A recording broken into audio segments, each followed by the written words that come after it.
자, 오늘 본문 말씀을 가지고 사사기강의 세 번째 시간으로 어찌하여 그리하였느냐라는 제목으로 말씀을 전하겠습니다. 함께 우리 제목을 따라 하시겠습니다. 어찌하여 그리하였느냐. 한 번 더 따라 하시겠습니다. 어찌하여 그리하였느냐. 네, 고맙습니다. 감사합니다. 오늘부터는 사사기서 2장을 강해를 하겠습니다. 이 앞서서 먼저 지난 시간의 내용을 간단하게 말씀을 드리겠습니다. 우린 지난 시간에 사사기 1장 8절부터 36절까지의 말씀을 살펴보면서 은혜를 나눴습니다. 내용인즉슨 하나님께서 이스라엘 백성들에게 아직 정복되지 않은 그 가나안 땅을 다 정복하라고 명령을 하셨습니다. 명령을 하시고 또 그 가나안 땅에 거주하고 있는 모든 족속 또한 다 쫓아내라고 명령을 하셨어요.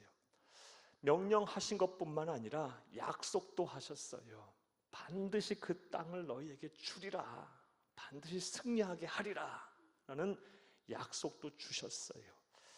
자, 그런데 이러한 명령과 약속을 받은 이스라엘 백성들 가운데는요, 우리가 지난 시간 본문에 보게 되면 그 명령에 온전히 순종을 한 사람들이 있었고, 또 부분적으로만 순종을 한 사람들도 있었으며, 또 나아가서 불순종한 사람들이 있었습니다. 우리는 지난 시간에 이 여러 부류의 순종과 관련한 부류의 사람들을 살펴보면서 하나님 우리에게 주시는 은혜를 찾았고 영적 교훈을 얻었어요. 사랑하는 여러분, 먼저 누가 온전한 순종을 했습니까? 유다 지파 중에서 특별히 갈렙 가문 사람들이 그렇게 했어요.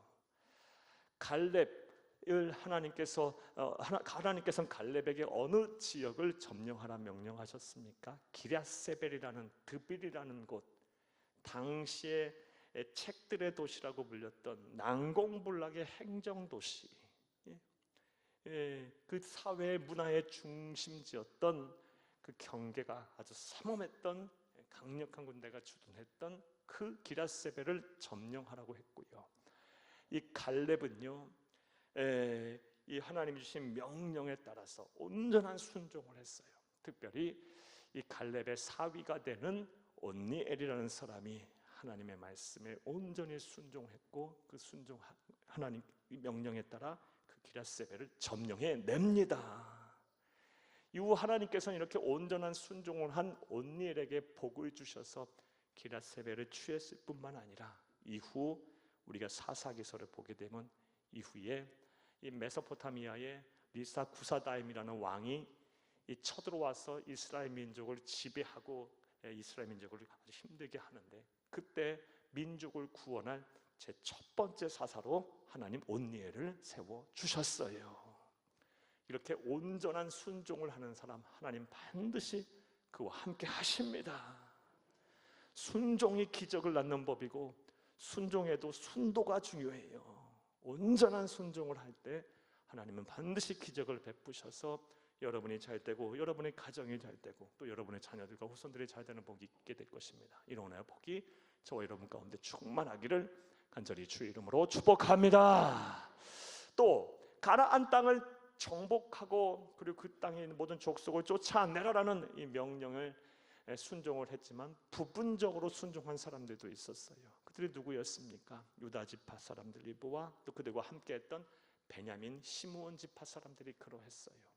그들은 여러 성들을 점령을 했고, 또 산에 있는 족속들을 쫓아냈지만 골짜기에 있는 족속들은 쫓아내지 않았어요. 못했다기보다 안 했어요. 왜 그랬습니까? 골짜기에 있는 족속들은 당시 철병거가 있었기 때문에 그것이 두려웠다고 성경은 기록하고 있어요. 사랑하는 여러분, 오늘 우리도 마찬가지예요.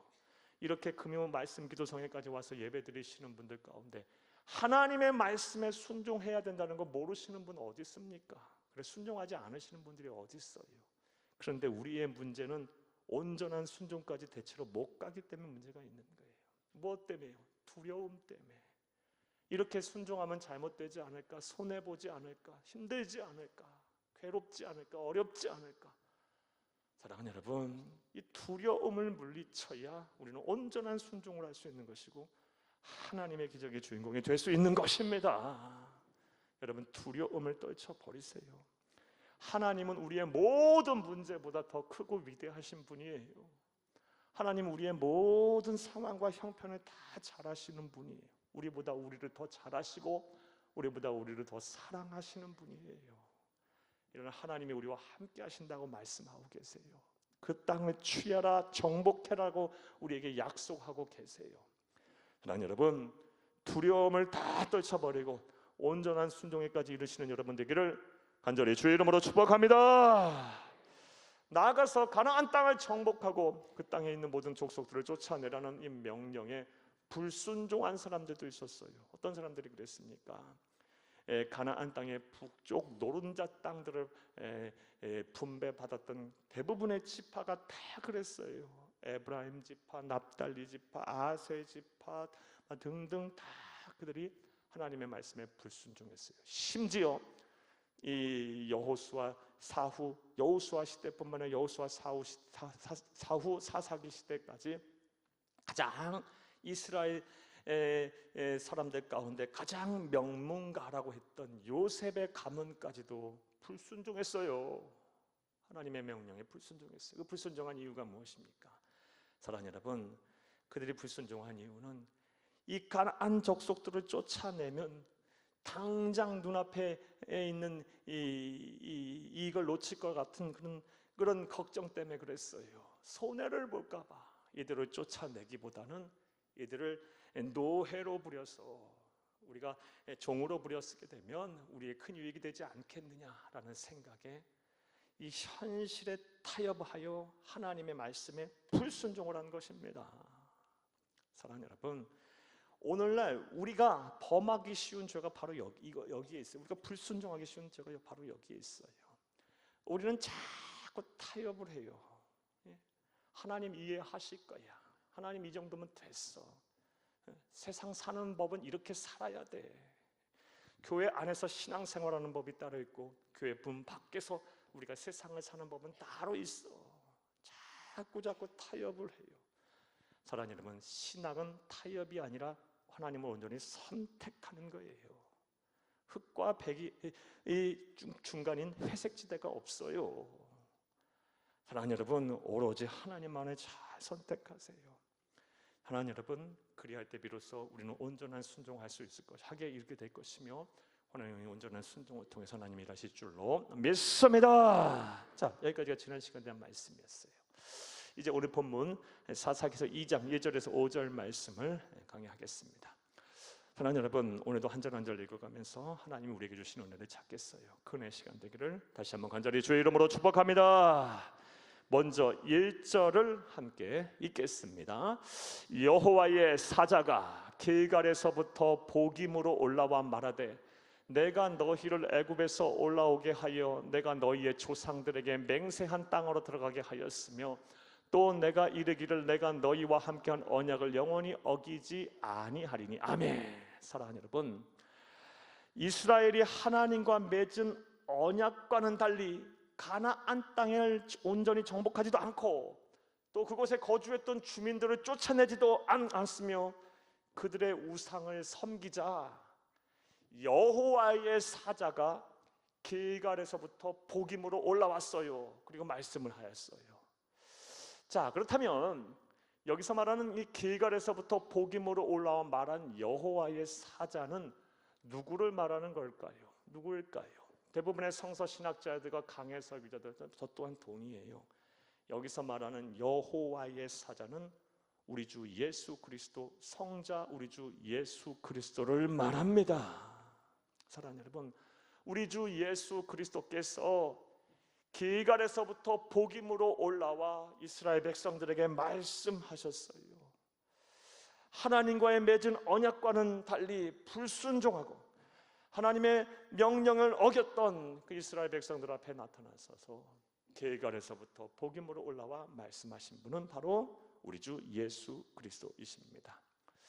이처럼 우리가 구약 성경을 보게 되면 우리 주 예수 그리스도, 성자 예수님께서 현현하셨던 장면들이 많이 나와요. 사랑하는 여러분, 이를 한번 더 들어볼까요? 먼저 창세기 18장 말씀을 보게 되면 아브라함과 그의 조카 롯이 서로 분가한 이후에 조카 롯은 요단 동편 땅, 물이 풍부하고 목초지가 풍부하며 당시 문명이 발달했던 소돔성 근처에 있었던 이 요단 동편에 자리를 잡게 됐고요. 그리고 아브라함은 네가 우하면 나는 좌할 것이고 네가 좌하면 나는 우할 것이다라는 그 아브라함의 말에 따라 정반대 지역인, 사람 살기 정말 척박한 장소, 돌산 광야로 이루어진 땅, 하지만 하나님의 은혜가 머무는 헤브론 산지 마므레 숲을 상수리 나무 근처에 터를 잡고 있었어요. 자, 그런데 하나님께서 이 소돔과 고모라 성, 이 조카 롯이 거주하고 있는 소돔과 고모라 성이 너무 폐역하고 음란하고 죄가 관영한 거예요. 그래서 하나님께서 그 성을 불과 유황불로 심판하시겠다고 작정을 하셨어요. 자, 그런데 거기에 누가 지금 있어요? 하나님의 백성인 롯 일가가 있어요. 그래서 하나님께서는 그들을 구원하시기 위해서 세 명의 천사 셋이 함께 내려와요. 그리고서 창세기 18장이 시작이 됩니다. 바로 소돔과 고모라 성을 향해 가지 않고 이 아브라함이 거주하고 있던 헤브론 산지 마므레 숲을 상수나무 가에 그곳을 먼저 지나가게 돼요.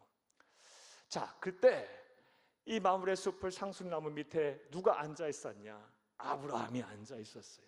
아브라함이 앉아 있다가 세 명의 나그네가 지나가고 자신에게 오는 것을 보면서 이 아브라함의 눈에 영안이 열려요. 그래서 이 세 명의 나그네가 하나님이 보낸 사자임을 바로 알아보게 돼요. 그리고 아주 극진하게 대접을 합니다. 물을 떠다가 발을 씻기고요. 그리고 송아지를 잡고 우유와 그리고 치즈와 그리고 여러 빵을 구워서 떡을 나누면서 극진하게 대접을 해요. 자, 그러자 이 세 명의 나그네 중에 한 사람이 이제 아브라함에게 축복의 말씀을 합니다. 야, 무슨 말씀을 하냐? 내년 이맘때가 되면은 이 아브라함의 아내 사라가 아들을 낳을 것이다 라는 예언의 말씀을 해요. 자, 그 예언의 말씀을 한 사람이 누굽니까? 바로 우리 주 예수 그리스도예요. 이 나그네 중에 한 사람이 바로. 사랑하는 여러분, 그 말씀이 이제 창세기 18장 13절에서 14절의 말씀이에요. 이처럼 예수님은 구약 시대에서도 현현하셨어요. 또 하나의 말씀을 더 예로 들면 다니엘서 3장에서도 우리 주 예수님의 현현의 모습을 우리 어렵지 않게 찾을 수 있어요. 다니엘서 3장 말씀에 보면 이런 사건이 나옵니다. 느부갓네살 왕이 두라 평야에 자신의 큰 금신상을 세워놓고 모든 이 바벨론의 전 지역에 있는 모든 행정관, 지방관리, 무슨 박사들, 모든 고위 관료들을 다 불러 모아요. 그리고 나팔을 불 때 예시에 자신의 금신상에 절하라 라고 명령을 내립니다. 자, 그런데 다니엘의 세 친구인 사드락과 메삭과 아벳느고는 하나님만을 섬기는 위대한 참된 신앙인들이었어요. 그래서 이 금신상에 절을 하지 않습니다. 그 일로 인해서 느부갓네살 왕이 화가 나갔고요.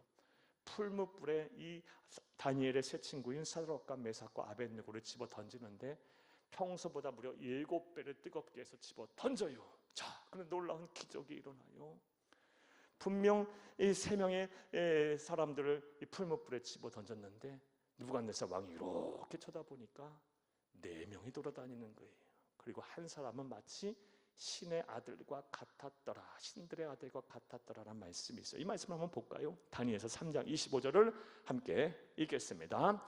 왕이 또 말하여 이르되 내가 보니 결박되지 아니한 네 사람이 불 가운데로 다니는데 상하지도 아니하였고 그 넷째 모양은 신들의 아들과 같도다 하고 하매. 신들의 아들이 누굽니까? 우리 주 예수 그리스도예요.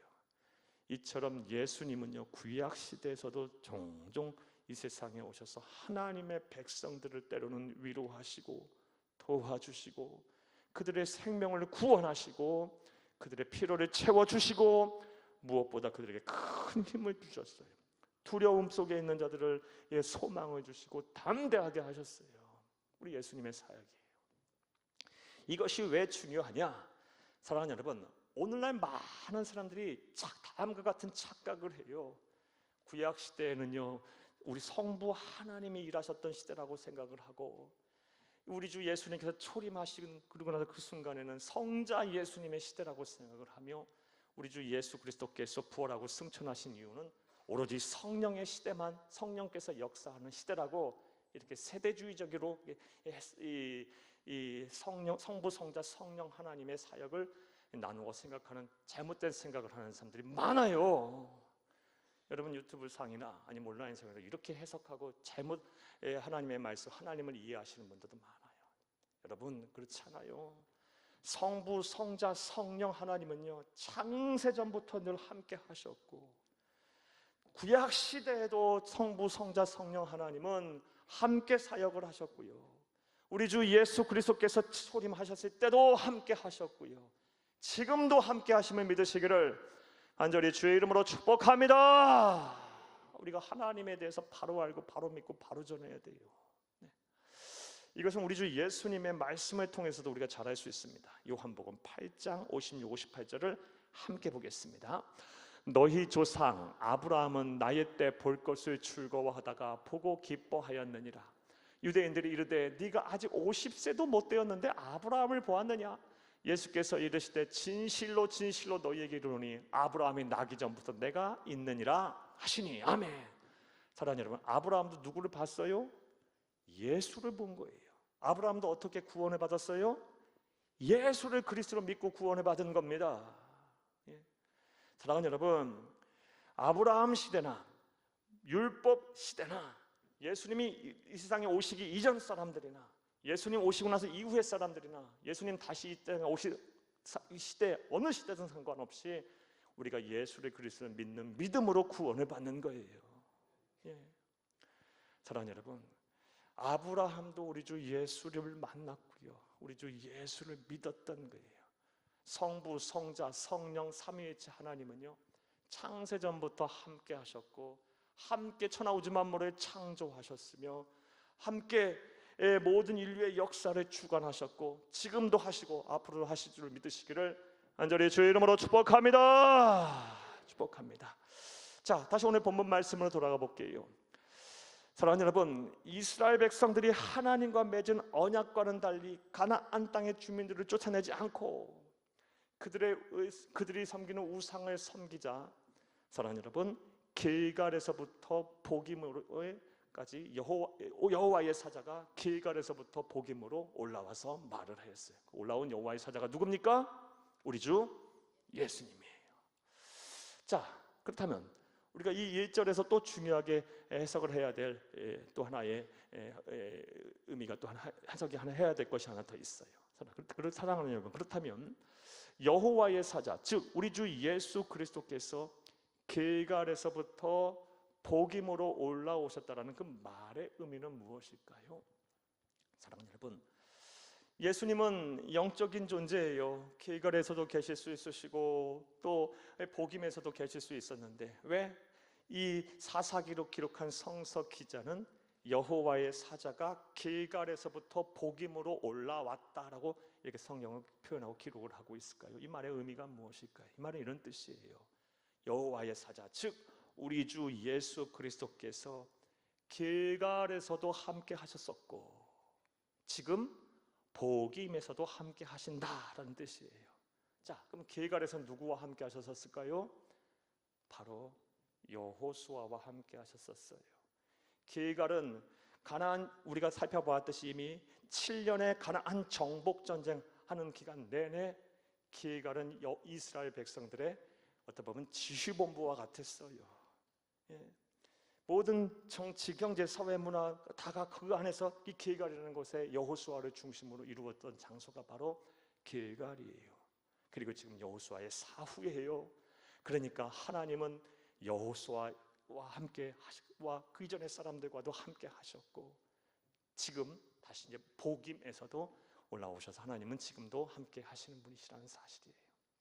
하나님은요, 지금도 변함없이 우리와도 함께 하시는 분이심을 믿으시기를 간절히 주 이름으로 부탁합니다. 어제나 오늘이나 영원토록 동일하시며 하나님의 은총과 섭리는 언제나 변함이 없다라는 것을 우리는 기억해야 돼요. 이 말씀을 통해 알 수 있어요. 길갈에서도 이전에 여호수아와 함께 하셨고 복임에서도 함께 하시는데, 사랑하는 여러분, 이 복임에서 함께 하시는 이 이스라엘 백성들의 지금 영적 상태가 어때요? 하나님의 명령도 어겼어요. 그래서 지금 하나님의 진노와 심판을 앞두고 있어요. 그런데도 하나님은 함께 하셨어요.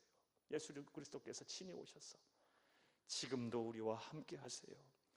이것을 사도 바울이 고린도후서에서는 이렇게 표현을 하고 있어요. 고린도후서 1장 8절에서 10절을 함께 읽겠습니다. 형제들아, 우리가 아시아에서 당한 환난을 너희가 모르기를 원하지 아니하노니 힘에 겹도록 심한 고난을 당하여 살 소망까지 끊어지고. 아멘. 8절 말씀 보면요, 형제들아, 고린도 교회 성도들을 향해서 우리가 아시아에서 복음을 전하다가 얼마나 죽을 고비를 넘겼냐, 너희들이 잘 알 것이다. 돌에 맞아서 다 죽었다고 생각해서 사람들이 성문 밖으로 사도 바울을 버리기까지 했고요. 말로 표현할 수 없는 고난과 심한 어려움을 당해서 살 소망까지 끊어졌었어요. 자, 9절 읽겠습니다. 우리는 우리 자신이 사형 선고를 받은 줄 알았으니 이는 우리로 자기를 의지하지 말고 오직 죽은 자를 다시 살리시는 하나님만 의지하게 하심이라. 10절 읽겠습니다. 그가 이같이 큰 사망에서 우리를 건지셨고 또 건지실 것이며 이후에도 건지시기를 그에게 바라노라. 아멘. 사랑하는 여러분, 이 사도 바울은요, 하나님의 은총과 섭리는 언제나 변함이 없다라는 확고한 믿음이 있었어요. 아시아에서 죽을 고비 살 소망이 끊어졌을 때, 심지어 사형 선고를 당할 것 같은 상황 속에서도 하나님은 건지셨고 지금도 건지시고 앞으로도 건지실 것이다. 이것을 너희가 알라. 고린도 교회 성도들에게 말하고 있어요. 사랑하는 여러분, 오늘날 우리는요, 이 하나님의 말씀을 너무 우리와는 머나먼 이 시대에 있었던 어느 실화 속의 이야기로 생각하는 경향이 있어요.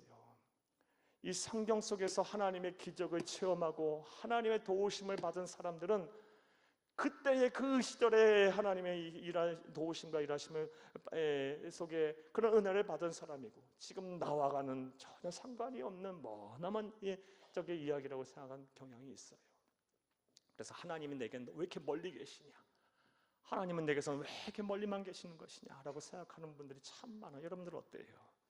사랑하는 여러분, 그러나 성경 이 모세와 함께 하셨던 하나님은 지금 우리와도 함께 하시고, 여호수아와 함께 하셨던 하나님은 지금도 우리와 함께 하시며, 이 사사기의 시점에 이 길갈에서 올라와 이 복임에서 말씀하시는 그 예수 그리스도, 그 하나님 또한 우리와 지금도 함께 하시는 분임을 믿으시기를 간절히 주의 이름으로 축복합니다. 축복합니다. 자, 한번 따라해요. 하나님의 은총과 섭리는 언제나 변함이 없다.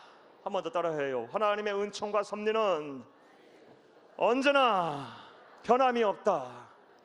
우리가 2장 1절 이 말씀, 여호와의 사자가 길갈에서부터 복임으로 올라와 말하되, 이 구절을 통해서 우리는 하나님의 은총과 섭리가 언제나 영원토록 변함이 없다라는 영적 진리를 우리가 알 수가 있습니다. 이것을 온전히 믿는 저와 여러분 되기를 다시 한번 간절히 주의 이름으로 축복합니다. 자, 이렇게 우리 주 예수 그리스도께서는요, 이 길갈에서도 함께 하셨고 복임에서도 함께 하셨어요. 그러면서 이 하나님과 맺은 언약을 어긴 이스라엘 향해서 말씀을 하십니다. 이 말씀하신 내용이 1절부터 3절까지의 말씀이에요. 자, 그렇다면 우리 주 예수 그리스도께서 복임에서 이스라엘 백성들을 향해서 무슨 내용의 말씀을 하셨을까요? 오늘 1절에서 3절까지의 말씀을 보게 되면 총 3가지의 말씀을 우리 주 예수님께서 하시고 계세요. 첫 번째는요, 여러분 나눠드린 페이퍼 부분 다 써드렸어요. 하나님께서 하신 언약을 재확인하십니다. 오늘 보면 1절을 함께 다시 한번 보겠습니다.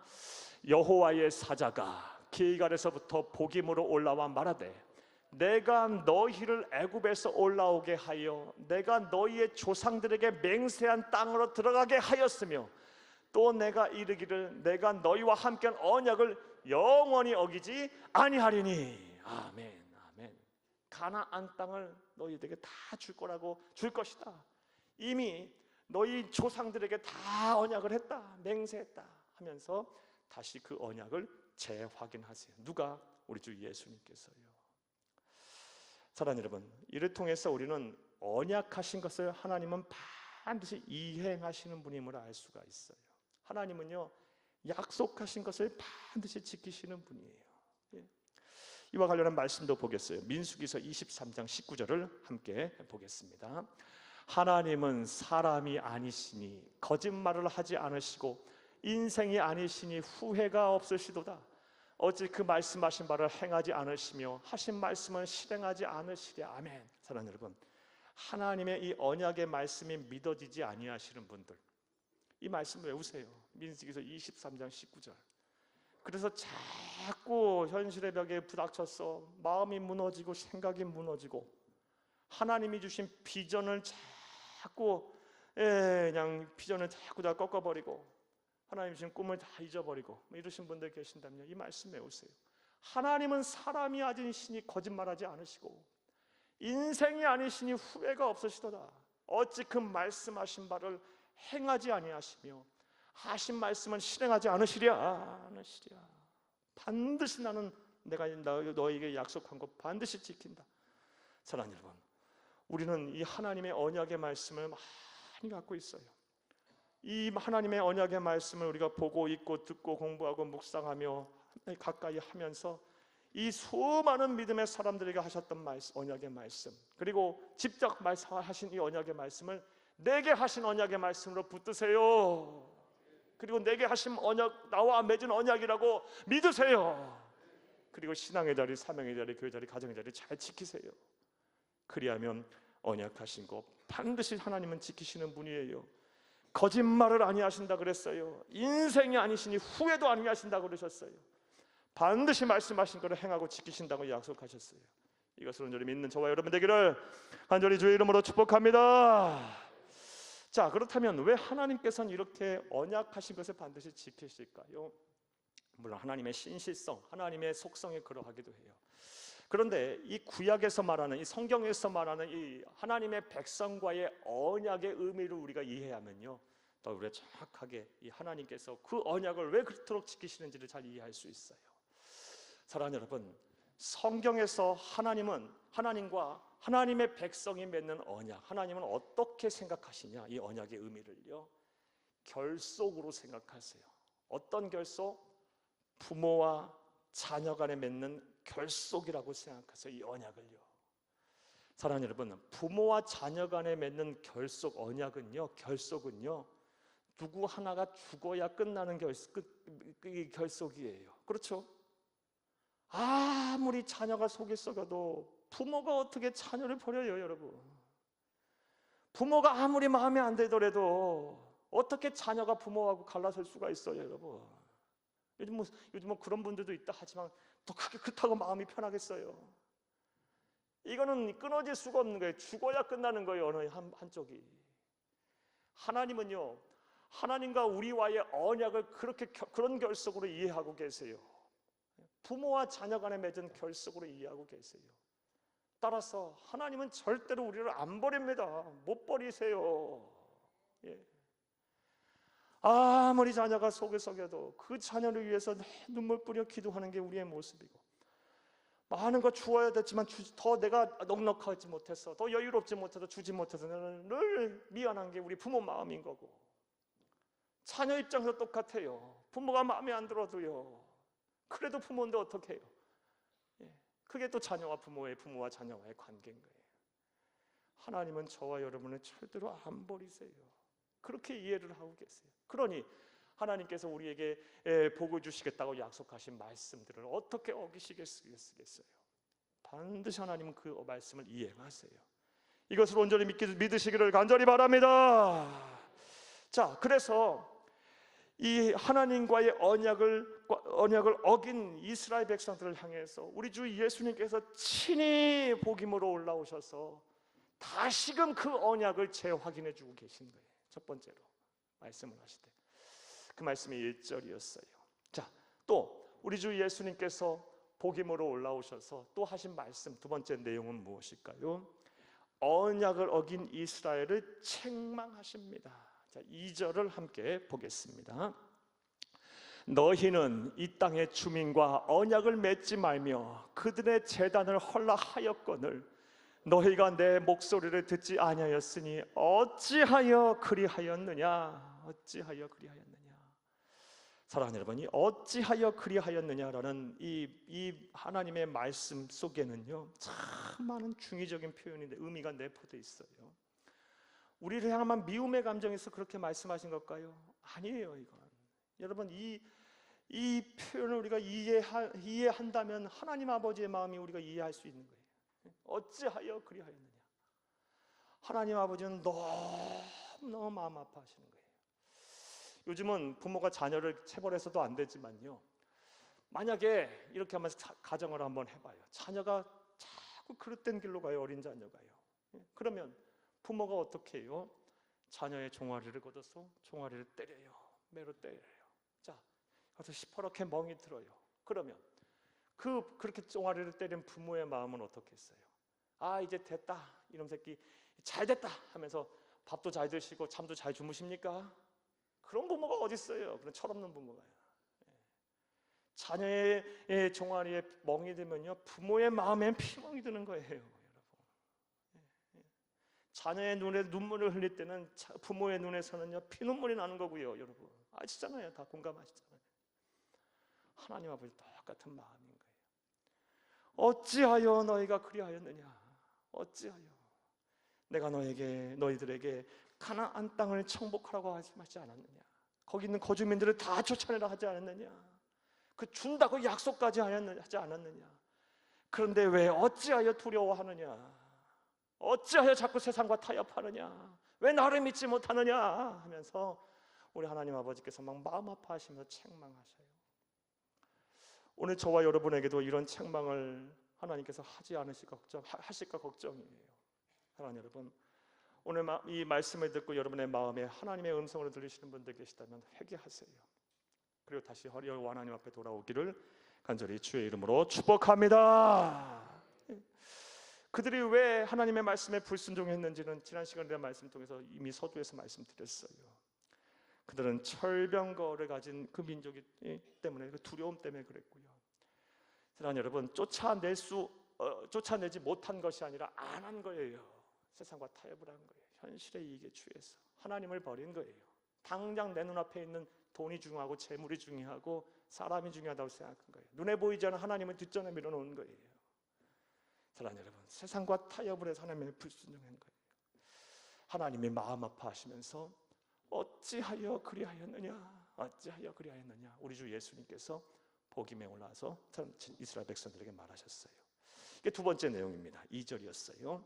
자, 이제 3절 말씀에 보면 이 복임이라는 곳에 올라오셔서 우리 예수님께서 나타나셔서 이스라엘 백성들에게 하나님과의 맺은 언약을 어긴 이스라엘 백성들에게 다음 같은 말씀을 하세요. 세 번째 하신 말씀은 언약을 어긴 죄에 대해서 내가 심판하겠다 하고 예고를 하세요. 3절을 함께 보겠습니다.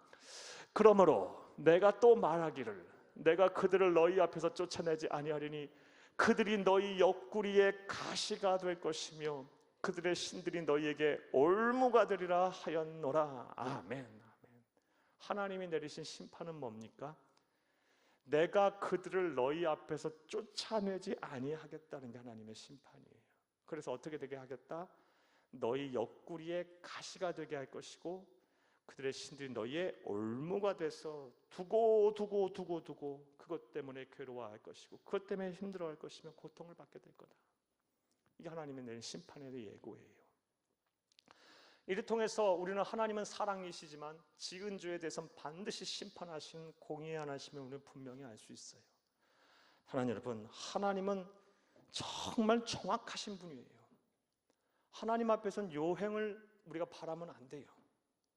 사랑하는 여러분, 물론 하나님의 사랑은요, 우리가 측량할 수 없는 사랑을 갖고 계시고요, 하늘의 두루마리 삼고 바다를 먹물 삼아도 그 하나님의 사랑은 다 기록할 수 없어요.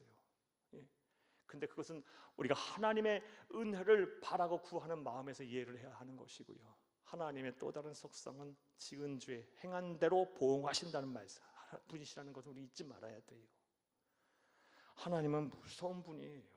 그것 또한 우리는 간과해서는 안 돼요. 행한 대로 보응하시는 분이에요. 그러하기에 우리는 지은 죄가 있다면 반드시 회개하고 돌이켜야 돼요. 그리고 다시는 그런 죄를 짓지 않도록 노력을 해야 되고, 일단 죄를 짓지 않도록 노력을 해야 돼요. 무엇보다 이 죄가요, 오늘 본문 말씀을 보게 되면 어떠한 속성이 있느냐, 죄를 짓는 것은 순간이에요. 그렇죠?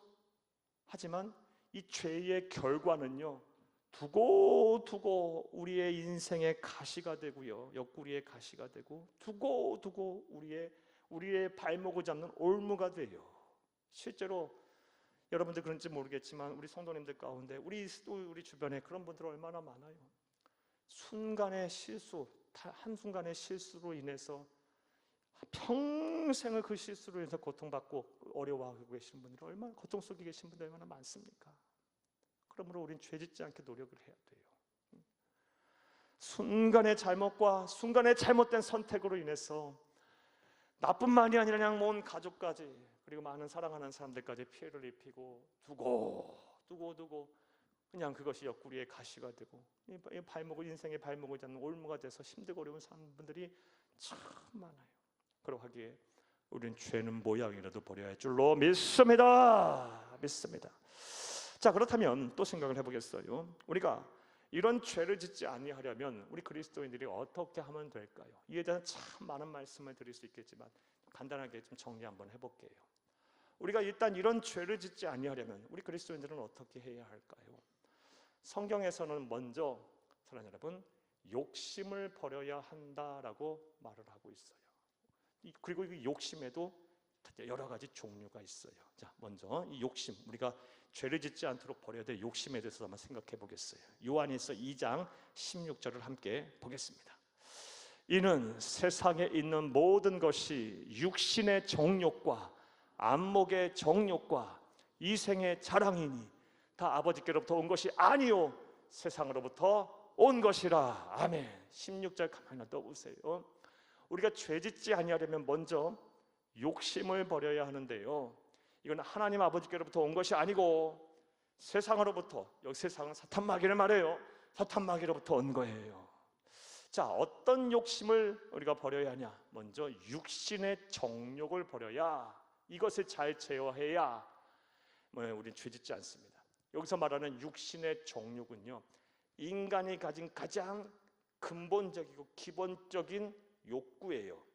예를 들면 식욕, 예를 들면 성욕, 이런 것들을 잘 제어해야 뭐한다? 죄짓지 않는 거예요.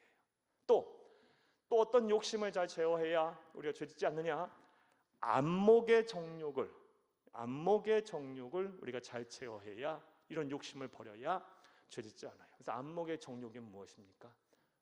내가 보는 것, 이거를 다른 말로 하면, 안목의 정욕을 한 단어로 다른 말로 바꾸면 탐욕이에요. 탐심. 눈으로 보는 게 갖고 싶어요. 내가 안 가졌는데 저 사람은 갖고 있어요. 탐욕이에요. 탐욕을 버려야, 눈으로 봐서 내가 막 갖고 싶어하는, 내가 누리고 싶어하는, 내가 소유하고 싶어하는 이 탐욕을 버려야 뭐다? 우리는 이 욕심을 버려야 죄짓지 않는 거예요. 또 이생의 자랑이라는 욕심도 버려야 돼요. 이생의 자랑은 뭐냐? 과시욕이에요. 과시욕. 우리 이 과시욕을 버려야 돼요. 왜? 뭐가 그렇게 그냥 자랑할 것이 많은지, 자랑할 것도 없으면서 해서도 뭐 해요? 또 그렇게 해서 왜 이렇게 우리는 그냥 과시욕이 있는, 다 있어요. 누구나게 다. 나를 알아주기를 그렇게 그냥 온갖 말도 안 되는 얘기를 해가면서 막 과시하는 분들이 얼마나 많은지 몰라요. 사랑하는 여러분, 인간이 가진 근본적인 욕구인 이 육신의 정욕과, 또 눈에 보이는 탐욕인 안목의 정욕과, 그리고 이 남에게 보이게 하는 허세, 자랑, 과시욕인 이 이 생의 자랑, 이런 욕심들을 먼저 제어할 때 비로소 우린 죄짓지 않는 거예요. 자, 이런 은혜와 실천이 여러분 가운데 있기를 간절히 주의 이름으로 축복합니다. 먼저는 죄짓지 않도록 욕심을 잘 제어해야 하고, 자, 두 번째로 또 우리가 무엇을 해야 하냐? 성경은 어떤 우리에게 교훈을 주고 있느냐, 권면을 하고 있느냐? 사랑하는 여러분, 죄를 멀리하려 하는 단호한 결심을 가져야 돼요. 나는 죄짓지 아니하리라. 그냥 단순히 탐욕, 또 과시욕, 또 육체의 정욕만 제어하겠다고 우리가 죄를 범하지 않는 것이 아니에요. 생각으로도 지을 수 있으니까. 나는 죄를 짓지 아니하리라라는 굳은 결심과 의지적인 결단을 해야 돼요. 성경에서 이거를 기가 막히게 잘한 사람이 나와요. 누구냐? 욥이에요. 욥. 우리 욥기서 31장 1절을 함께 보겠습니다. 내가 내 눈과 약속하였나니 어찌 처녀에게 주목하랴. 아멘. 사랑하는 여러분, 우리가 잘 알다시피 욥은 아브라함과 거의 동시대 인물입니다. 동방의 거부였어요. 자기 마음껏 할 수 있는 사람이었어요. 당시에는 무슨 법 체계가 있습니까? 무슨 치안이 제대로 갖춰져 있으니까 국가 제도와 체제가 정비가 되어 있었습니까? 약육강식의 시대예요. 무법천지의 시대예요. 자기 마음대로 할 수 있는 사람이었어요. 강력한 힘을 갖고 있는 사람이었어요. 하지만 내가 내 눈과 약속하였나니 어찌 처녀에게 주목하랴. 여기 처녀는 창녀를 말해요.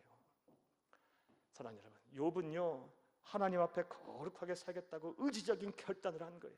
내가 어찌 주목하랴. 절대 그러지 않을 것이다.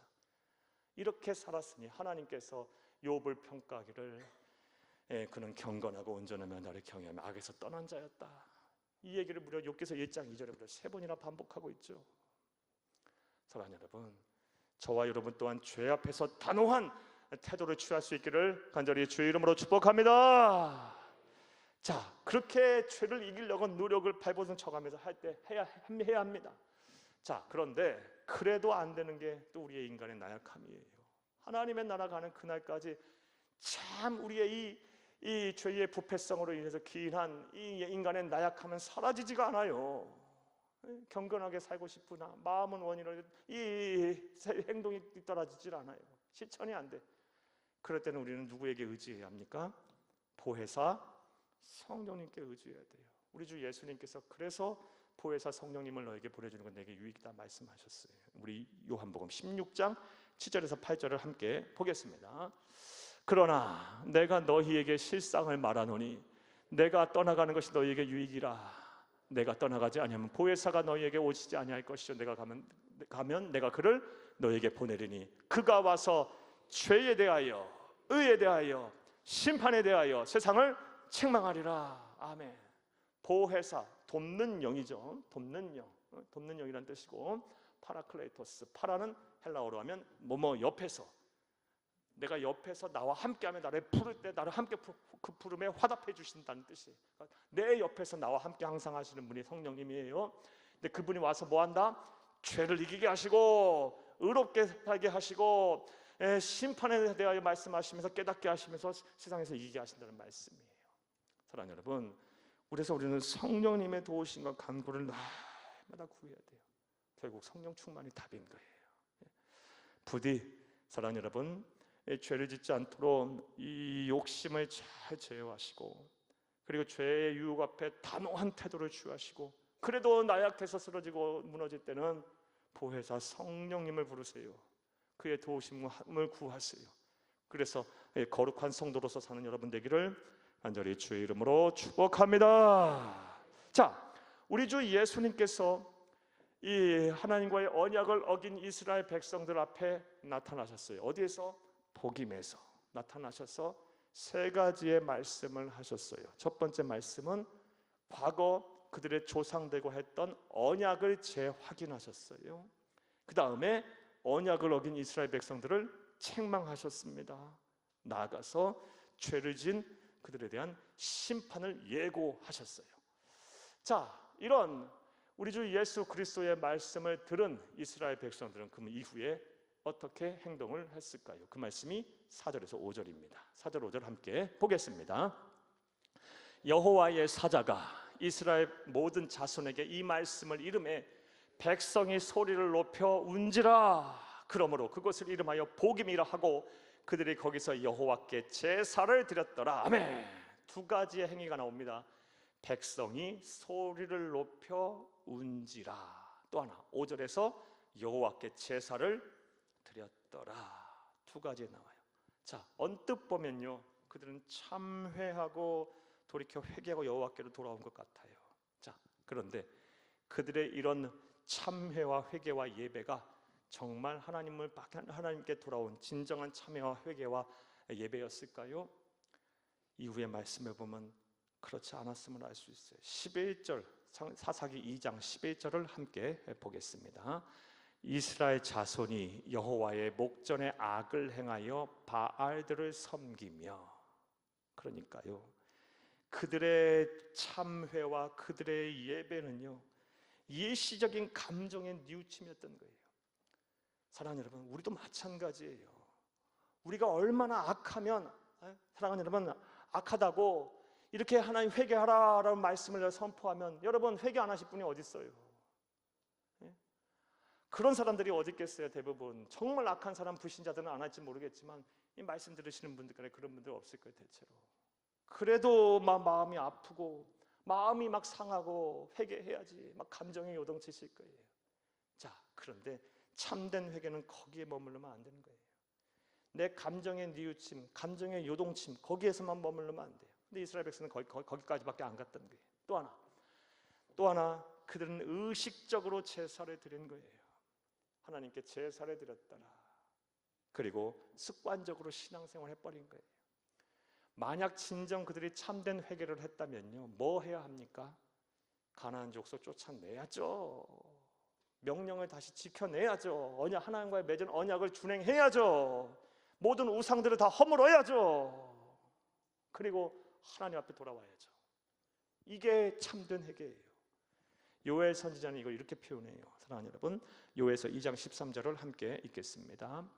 너희는 옷을 찢지 말고 마음을 찢고 너희 하나님 여호와께로 돌아올지어다. 그는 은혜로우시며 자비로우시며 노하기를 더디하시며 이내가 그 시사 뜻을 돌이켜 재앙을 내리지 아니하시나니. 아멘. 우리는 너무 이 값싼 회개들을 하고 있어요. 진정성 없는 회개들을 하고 있어요. 명목은 하나님은 사랑이시다는 명목하에. 사랑하는 여러분, 물론 하나님은 사랑이세요. 회개하면 하나님은 우리의 회개를 받으시고 70번에 7번 치러도 용서를 하세요. 중요한 것은 우리의 회개는 옷을 찢는 회개가 아니라 마음을 찢는 회개가 되어야 된다는 거예요. 예시적이고 감정적인 뉘우침이 아니라 삶의 변화까지 이르는 진정한 거룩한 하나님의 백성으로 거듭나는 그런 회개까지 이르러야 돼요. 우리가 드리는 참회의 예배는요, 정말 상한 마음을 드러내놓고 하나님의 은혜 없으면 나는 이제 살 수 없습니다. 나는 더 이상의 옵션이 없습니다.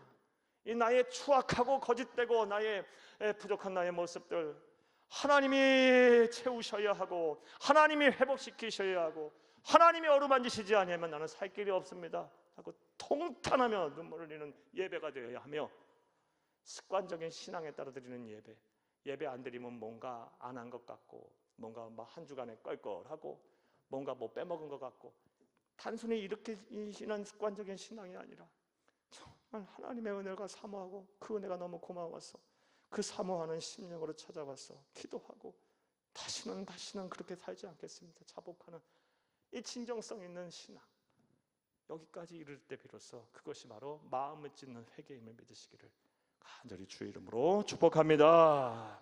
한번 따라 하시겠어요? 참된 회개를 방해하는 감정적인 뉘우침과 의식적인 예배와 습관적인 신앙을 버려야 한다.